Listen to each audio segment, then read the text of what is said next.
Hello everybody, welcome back to another video. Today I'm going to be talking about some of the things for the Lano Cup series moving forward. So in terms of schedule changes, next gen cars, and everything along the lines of that. So first thing that I want to talk about is next gen cars and using the Gen 6 for stop motion. Now, it might be kind of a controversial thing to do the Gen 6s with the new drivers, because some of them are not accurate at all, and I have the Gold Series cars, so it still says the 2021 driver on the front windshield, and in Justin Haley's case, I think it's like a 2018 Ryan Newman Granger car, so that's interesting, but so this ties into the schedule a bit as well.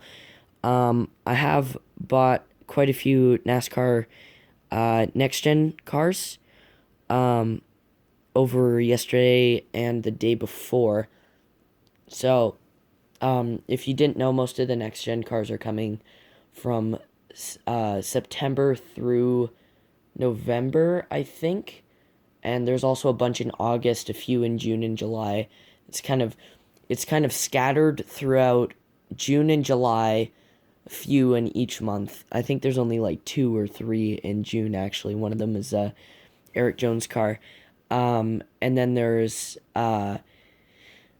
the ones that are coming in August. There's quite a few coming in August. I should say it's August through November, because all of the Darlington throwback cars that they've started releasing now for pre-orders are November, which I haven't bought any of yet, because I'll tell you why I'm doing that later. I'm getting a little bit off track here.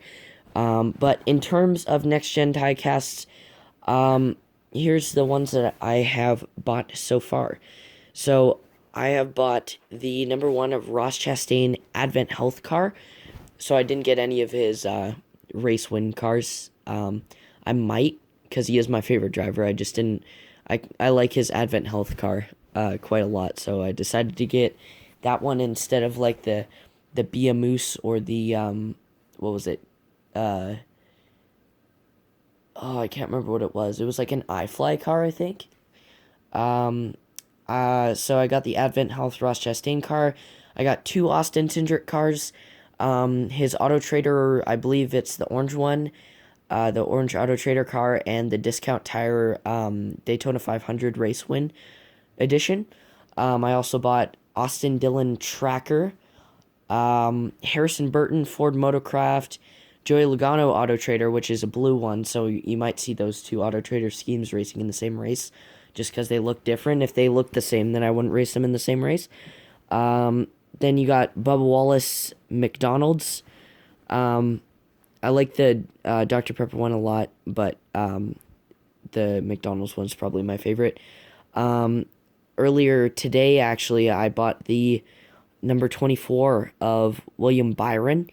I believe it was the Liberty University version, the one that he won not Las Vegas. He won, I can't remember what it was now. It was Atlanta with... it was Atlanta, I believe. So he won Atlanta with that car. Then you got Justin Haley leaf filter, which was kind of a random one. Like, I was checking the site to see if they had released any colleague cars.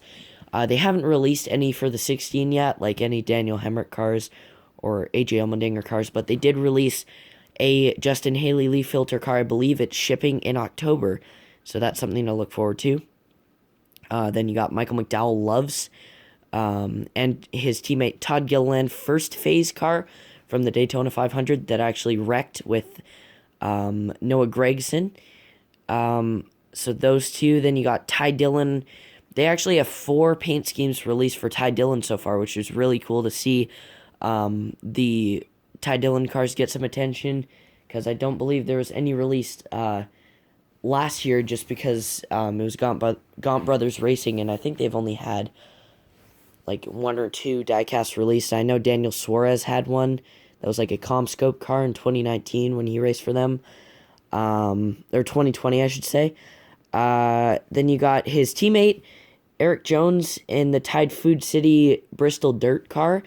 I didn't have a chance to buy the Tide car. I probably could, but I'd have to get it off like eBay or something, and I don't have like the patience to like wait for a good deal on eBay for the Gen 6 Tide car, so I decided I'd pre-order the Food City one from the Bristol Dirt Race. Then I got a Greg Biffle car that they released. I believe it was the Daytona 500 car. Greg Biffle, Grambling University, so two university cars. Then you got Kurt Busch, which actually I was checking the site, but he didn't actually have any cars released until Phoenix because he ran a money line paint scheme, and as you know, Lionel Racing and NASCAR, they don't put Monster Energy on cars anymore for some reason. I don't know if they it's something with NASCAR, like them dropping their partnership or something, but it's for some dumb reason like that. So I got the Moneyline car, not the Moneyline McDonald's car. I figured I was already getting a Bubba Wallace McDonald's car, so I just settled with the regular Moneyline car. Then I got one of the two Ricky Stenhouse Jr. cars. There's an Irish Spring one from the Daytona 500 and a Sunny D one from Atlanta, I think. And I got the Sunny D one because there hasn't been a Sunny D car released in a couple of years now. I think the last one was actually Ricky Stenhouse's car from 2019. I might be mistaken about that, but I don't think I am. Then I got the number 48 of Alex Bowman today as well, the Ally Chevrolet. It's a really generic Ally Chevrolet because it's just the one. It's the one that he runs every single race other than the Darlington weekend and his best friend's paint scheme as well. And then I got the Kaz Gralla pitviper.com. You know I had to get that car. Then you got the Noah Gregson's Talladega car, which was actually released on after Talladega, which is sponsored by Wendy's, and that car looks really nice actually. Then I got the two Spire Motorsports cars. Not number 7, Corey LaJoy. I haven't gotten his car yet, but I did buy Josh Balicki's Ziegler Automotive Group car and Landon Castle's Fox Nation car. Those are both on Circle B diecast right now. And rounding out the cars that I bought is Daniel Suarez, his GoPro racing car, because I had to get one of those really nice looking GoPro paint schemes. The ones that I haven't bought yet are Kevin Harvick, Kyle Larson, Brad Keselowski, Corey LaJoy, Tyler Reddick, Chase Elliott, Eric Almirola, Denny Hamlin, Ryan Blaney, Chase Briscoe, Chris Buescher, Kyle Busch, Martin Truex Jr., Christopher Bell, and that's it. So I went with the ones that I thought would sell out the quickest first. So yeah, that's all I've bought for the next gen diecast now. Let's move on to the Season 2 schedule. So I switched a few things around here. So I was just kind of guesstimating on a few of these. So here's your Season 2 schedule so far. So X Elements duels have already been done. 1 and 2 done. With Cole Custer winning the first, Daniel Suarez the second. Daytona 500, Ross Chastain won that. Now we're on to the Star Wars 300 at Legosville, one of the first ever tracks I put on the Lionel Cup Series. Then after that is Bristol with the Bass Pro Shops 250. Then my own custom track by the name of Chambersville Raceway. But it's going to be the road course variation for the Skittles 300. Then you got the Food City Dirt Race at Bristol, which is going to be rounding out the regular season. So that's also at Bristol, obviously. Then into the playoffs, the first race of the playoffs is going to be Daytona again with the Coke Zero Sugar 400.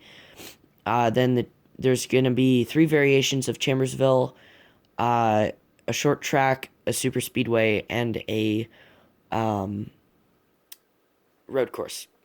So then it's the Chambersville double header, the short track 250, and the Super Speedway 350. Then it's on to the first ever Lionel Cup Series track, the Moog 250 at the Blocks, which was formerly known as Chambersville Raceway, but we're gonna try and figure out something to not make the blocks look shitty, because they're going to inevitably. But yeah, well, we'll see. And lastly is the Darlington Throwback / Championship race, which will be held as the final race of the championship to see who wins it. So Darlington and Bristol are going to be on the same two pieces of wood. They're actually the ends cut off of the pieces of wood that we use for Daytona and Chambersville, which are to my right over here. So for Legosville, I have boxes set up around the track on top of the piece of wood that I'm going to use for Chambersville. The road course variation, obviously, because that's the one that we want to do first. But yeah, it's a really cool setup. I might just really quickly show you guys what it looks like here. Here. So, this is a little sneak peek of what Legosville is going to look like. Looks pretty cool in my opinion. So, we already got some of the throwback paint schemes here. Some of them are in the wrong containers here. You got Tyler Reddick down there.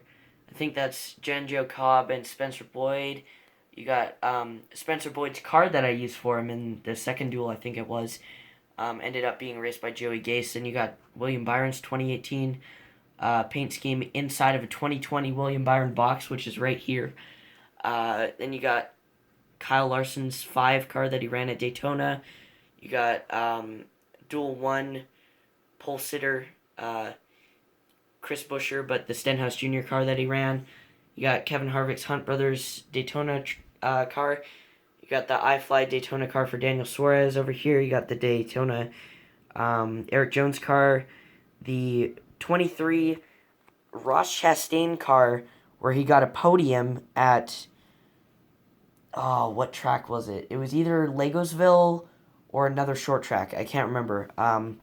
But he got a podium in this car, which is actually a Gray Goulding car from 2017. Then you got a couple of throwbacks here, actually. You got the number 9 car of Chase Elliott. Then over here you got the 48 of Alex Bowman, his throwback car. And over here is Kurt Busch or Ross Chastain, Daytona 500 champion. The car that Eric Almirola ran in the first duel. Then you got the Michael McDowell, Bill Elliott throwback back there as well. And of course, this awesome Davey Allison throwback car here. The Anthony Alfredo throwback there. And I don't remember if there's any other throwback cars. Oh, yes. The Ryan Preece throwback car, which is going to be driven by Riley Herbst. So, in terms of looking forward to Season 3 and the first full season of next-gen NASCAR racing for the Lionel Cup Series, it's going to be a big step, big leap, big commitment on all fronts. There might be like a few exhibition races or maybe like one, depending on how lazy I am by the end of this year. If I have enough cars that I can work with in 1 month, then I'll probably do like a short, like 5-lap exhibition race or something like that, just with the cars that I have or whatever. So I'll probably do that October, November maybe, depending on, like I said, if I've bought all of the cars that I need to, how many cars have arrived by then, and so on and so forth. But yeah, I'll probably do that before Season 3 starts. And if you're wondering why I'm calling it Season 3, technically I did do Season 1, but it was only like 5 races long, I think, and I didn't do like any sort of big championship race.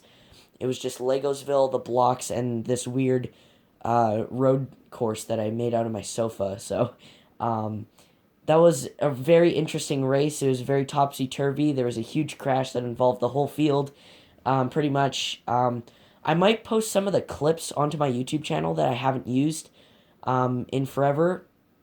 See if you guys want to do something with him or something.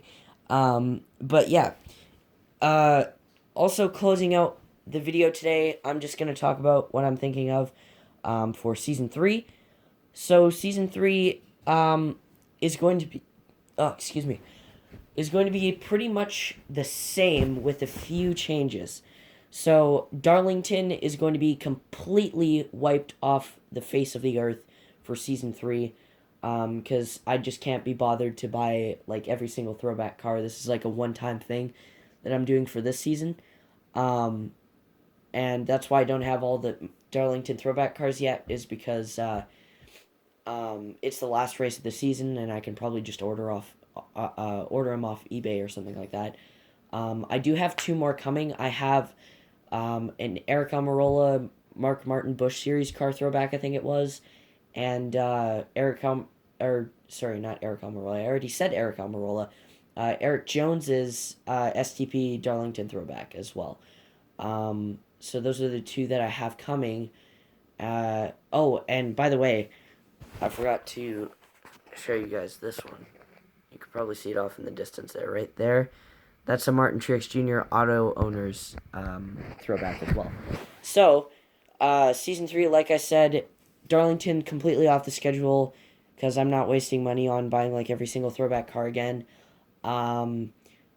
Instead of Darlington for the final race, it's going to be Phoenix to mirror the Cup Series. And it's going to be a 12 race schedule instead of a 10 race schedule, adding Martinsville and Talladega into the mix in between a few races. I think Talladega is going to be the closer for the regular season, or maybe it was Daytona for the Coke Zero 400. I can't remember.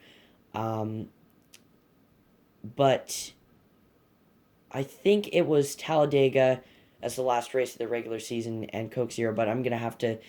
I have my notes here with me, but I actually wrote what I had down on a piece of paper, and it's inside one of my binders, and I don't know where my binder is right now, so yeah. And then Martinsville, I'm not sure if I'm going to have to get another piece of wood for it or not, but I don't think I will have to. We'll probably just reuse the Bristol one or something like that. Maybe just get a really small piece of wood because I don't really need like a big one for that sort of stuff. So yeah, thanks guys for listening in, and I'll probably be posting some clips later of old stop motion. So stay tuned for that, and I'll see you guys in the next video. Peace.